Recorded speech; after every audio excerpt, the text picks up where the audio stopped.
Serious. What stories about World War II did your grandparents tell you, and/or what did you find out about their lives during that period? Story 1. My grandfather was captured on Corregidor at the start of the war and was a prisoner of war, POW, to the Japanese for the duration. Him being on the island could be considered somewhat fortunate, as he had previously been on the USS Houston, which was sunk shortly before the island fortress fell. He talked about being in Houston and being in Manila and his service after the war, but said almost nothing about his time as a POW. He did write a fairly sanitized account of his experience, but didn't like to actually talk about it. As a cattle rancher, he once had to call my uncles to put down a calf that wasn't going to live.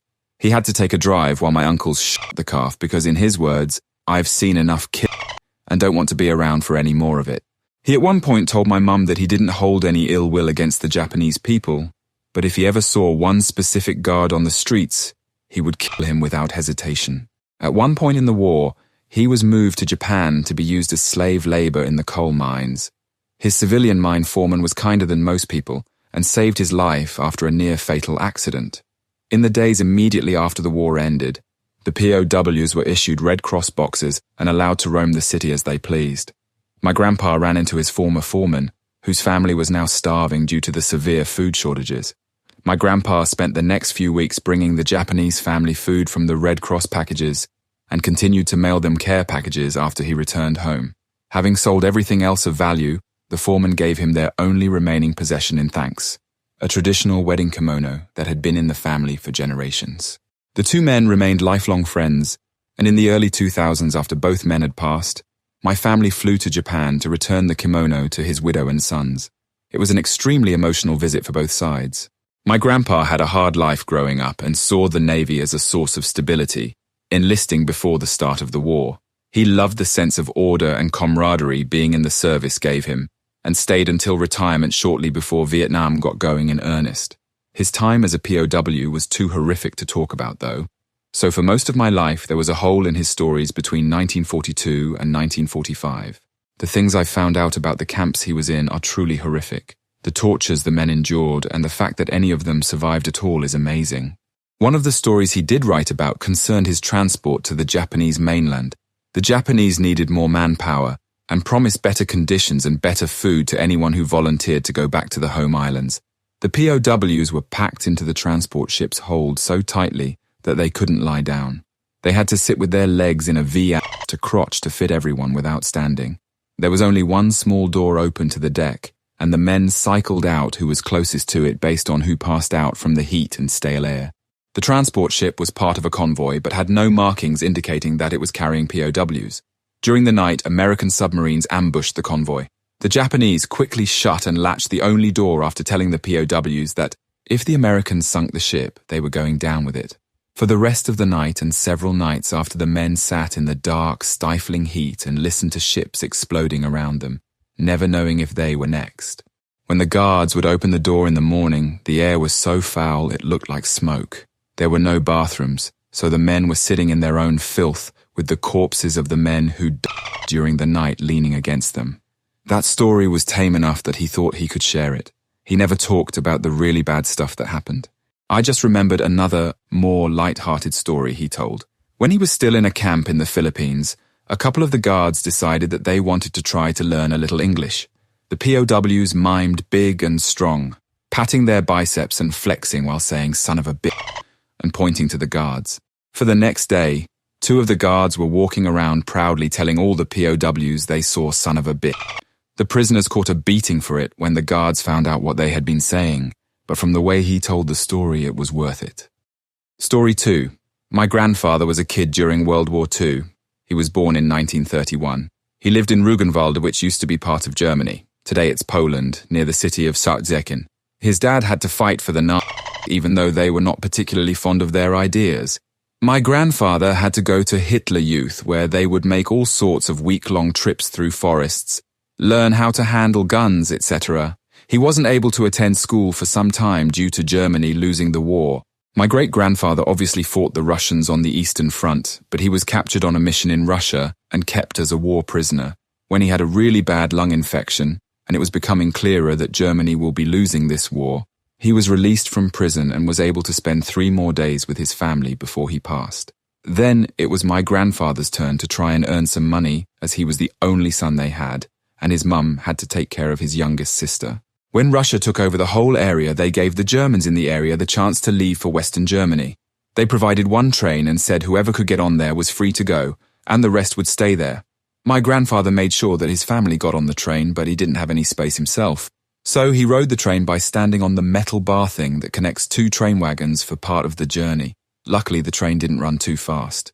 There was also this one time when Hitler came to my grandfather's hometown earlier in wartime. He said everyone was so excited to see this man. People literally camped by the train tracks to await his train. Apparently he came by train for some reason. There are many more stories from him.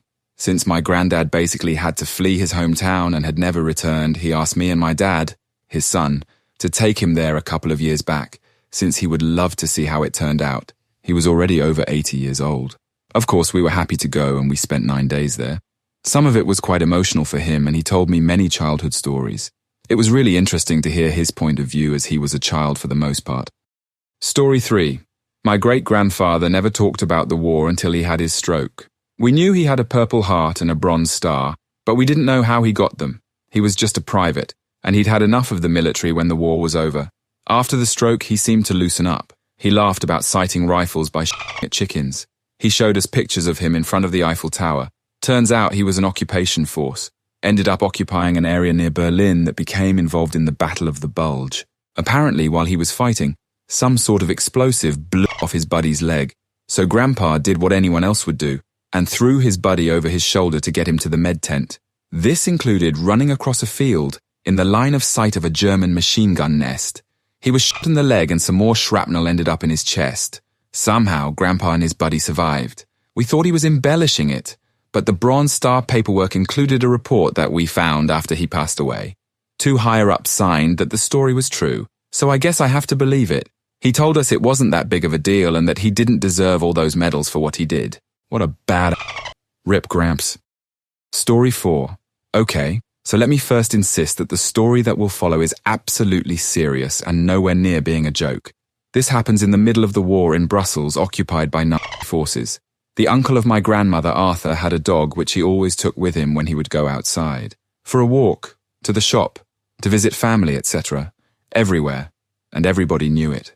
One day, Arthur meets the local butcher in the street and he doesn't have his dog with him. The butcher is surprised, so he asks him how comes. Arthur tells him the dog just died the day before. The butcher says sorry, condolences, blah blah, then asks him what he did with the corpse. Arthur tells him he buried it in his garden. The morning after, there's a hole in the garden and the corpse has disappeared. The very next day, the butcher, whose shop was pretty much empty for months now due to the obvious food shortages of the war, suddenly has kilos of sausage for sale. Not really difficult to understand what happened, but of course Arthur also had no evidence, so he couldn't say anything. Story 5. My grandmother was a Jew in a Nazi concentration camp. She was pretty much certain to die because she didn't have a job and she wasn't cunning enough to survive on her own. It was rough. One day, some local farmers in Russia bought her to work for them during the day. So she would go to the farm to work during the day and come back at night. The farmers would feed her and clothe her. They also helped her sneak food into the camp. Often, I don't know how, she would sneak soups into the camp to give to her friends and family. The farmers were endless in their kindness and helped her survive until the Nazis were defeated and everyone was released. My grandmother was reunited with her family and lived a long life until she died last year. Without the farmers' kindness, I don't think I would be here today. Story 6. My grandfather, Polish, was only about 12 when Poland was invaded by Nazi Germany. He was from a poor, small farming village where most of his family lived and worked. At the end of the war, he moved to Dachau and signed up to be a guard at the Dachau concentration camp under orders from the US Army. The Dachau concentration camp after the war held all the Nazi protection squadron and other war criminals who were awaiting trial, so I'm sure he experienced some inhumane things being done there, but he never spoke about it. I recently received my Polish passport and in doing so had to dig up a lot of old photos and information about him. The only thing I could read in English was his enlisting documents at Dachau by the US Army, accompanied by a photo of him in uniform. It's a great photo. My grandmother, German, was from a wealthy family and lived in a town near the Czech border. Her uncle was a lawyer for one of the Communist Party members and was taken away and never seen again. After the war, all of their land, possessions, and properties were given to the Czechs, and they were told they could only take with them what they could carry. My grandmother left for Munich to find work. Dachau is near Munich. My grandparents met, fell in love, and after a couple of years, got married and moved all the way to Australia with no money or possessions, something they were probably used to by now. There they moved in with a family where my grandma did housework, and my grandfather went around collecting scrap metal to sell. He ended up building a very successful business from this that has provided for their children and grandchildren. I'm very proud of them. My grandfather passed away in 2014 and my grandmother passed away in March of this year. They had a long and happy life. Story 7. My grandfather was a random farmhand in central France. About 20 when the French government surrendered. A couple of years later, he joined the resistance, not knowing how long the war was going to last. Turns out he joined at the end of 1943, so it was only a few months later that the US Army ended up winning the French territories back. When the US forces arrived near my grandpa's countryside, his Maquis, resistance group, essentially offered their services as scouts reconnaissance, since they didn't have much firepower but they were quite good at sneaking around. They ended up making their way through eastern France and into Germany, liberating various small towns on the way, although my understanding is that the Wehrmacht was essentially fleeing at this point. Enter the small town of Annweiler in Germany. My grandpa is making a reconnaissance round when he hears a patrol coming around and has to hide quickly. He knocked on a random door and asked in broken German to be hidden inside. Versteck mich. They accepted, and in that house, my grandpa met the daughter of the family, just 3 years younger than him. Her name was Anna. They kept in touch, and he came back with his hat in his hands a couple of years later and asked for her hand. They settled in Lorraine, a region that historically got passed around between France and Prussia-Germany, and where a French-German couple would not be judged quite as harshly.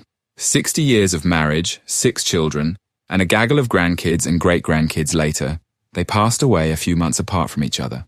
They're buried in the tiny graveyard of the church of the village where I grew up. Story 8. My grandmother was a child during World War II. She lived in northern France, and her town was occupied by Germany early on in the war. She remembers there were protection squadron officers and soldiers on every corner, and she was terrified of them. One day at school, some German soldiers came to her school to take away the Jewish children. The Jewish children were hidden by the teachers who said they were not in. The next day, none of these Jewish children came to school, and my grandmother never saw any of the Jewish families from her town again. There was a large courtyard where the Germans stored coal, and my nan would steal coal from them with her brothers as her little helping hand to the French resistance. One day, some Gestapo officers pulled up beside their house and demanded to talk to her father. He was having a haircut, so they waited for him and soldiers searched their entire house.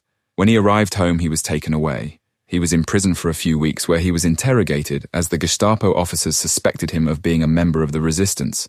Eventually, they let him go, but some of his friends were executed. I still don't know if he was in the resistance.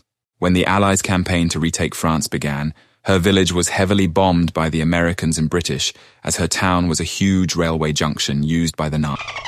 One day my nan was playing in her room with her sisters when the bombing started. Her dad ran up to her room and took her and her sisters to the cellar. A few minutes later, they heard a huge bang. After the air raid, they realized that a bomb had landed in my nan's room, destroying most of the house. After this near miss, her father decided they would move to the countryside until their town stopped being bombed. They lived on a farm for a few weeks in a stable with the animals, but her dad wanted to go back to their town because he was worried about the shop they owned closing down. When they arrived back in their town, the German soldiers told them to hunker down as the American soldiers were arriving. Soon after this, the German soldiers left the village, and she never saw any German soldiers again.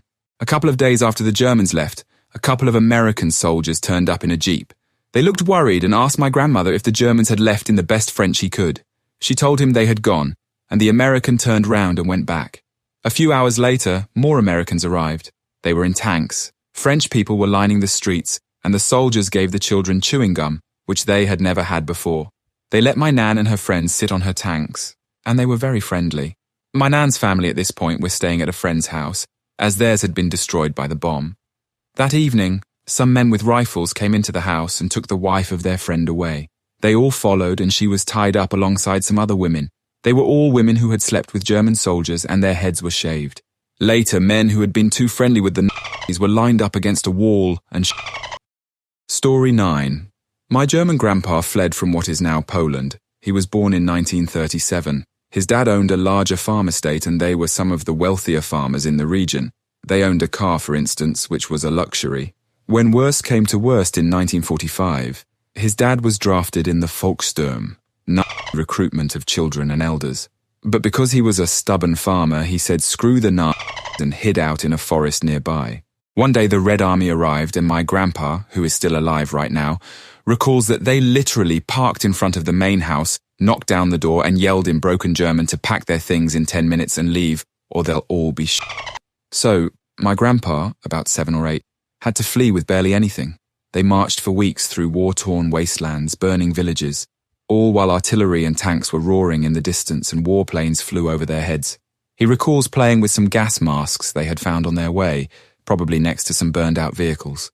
They rejoined the larger streams of refugees and made it to East Germany, where my grandpa's dad was re-educated into socialism and lived bitter and angry until his death. My grandpa eventually fled East Germany in the 1950s with nothing but his rusty bike and the stars above his head to the west. To this day, my grandpa refuses to visit Russia. My grandma always wanted to go to St. Petersburg. He doesn't hate the Russians as people, but he has never lived down his childhood trauma. Story 10. My grandpa was a troublemaker in his youth. He got into legal trouble and at around age 17, a judge told him he could either join the military or go to jail. He chose the former. Not long after joining, so still a very young man, he was stationed at Pearl Harbor in 1941 in the USS Utah. On December 6th, he was at a bar arguing with a Japanese guy that he was a better motorcycle rider than the Japanese guy. My grandpa always pronounced it motorcycle.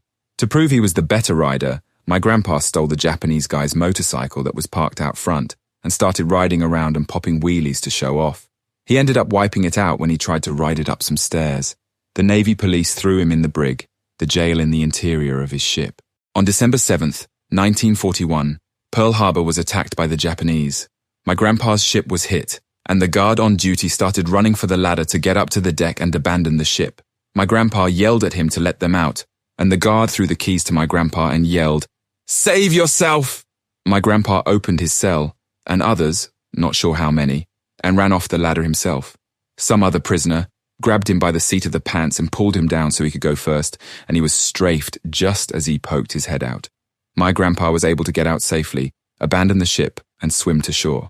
The USS Utah ultimately sank and is still at the bottom of the ocean, just off the coast of Hawaii. He spent the rest of the war in the Pacific and was on a ship off the coast of Japan as the peace treaty was signed, so he was in the war for the longest time possible. He went on to have a long, great career with the Union Pacific Railroad.